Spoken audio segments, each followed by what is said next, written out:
In the first bend of the unit, you'll have the choice of which poem you'd like to use for your independent practice in your poetry digital journal. So here's a quick tutorial on how to copy and paste poems, and yes, even cut them too if you don't like them. As a reminder, the keyboard shortcuts are what you see here.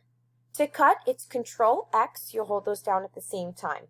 For copy, it's Control C, and then of course for paste, it's Control V. Here is an example of what an independent practice page in your poetry digital journal looks like.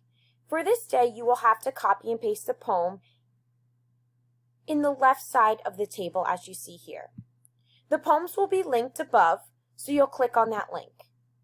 It'll bring you to a document that has a whole bunch of poems on it.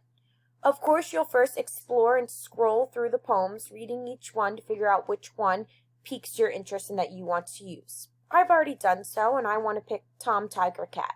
So what I will do is I will right-click over it and highlight just the text of the poem and press Control C to copy.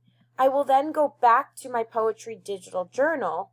I need to exit out of this view, so I'll simply press Escape so that I'm in the smaller view of it so that I can actually edit the document.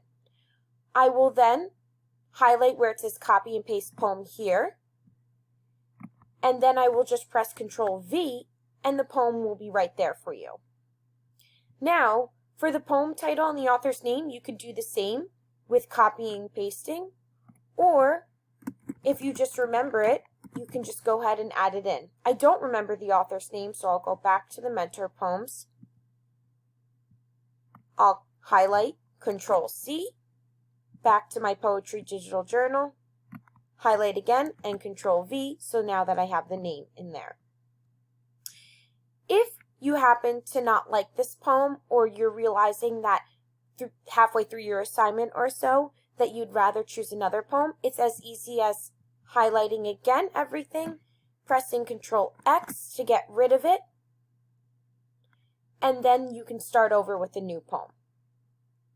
Now, just a quick tip, if you do that by accident and you didn't actually want to get rid of the poem, you will then press Control Z, which undoes your work, and it'll pop back up. I hope you enjoyed this tutorial on how to copy, paste, cut, and even undo something.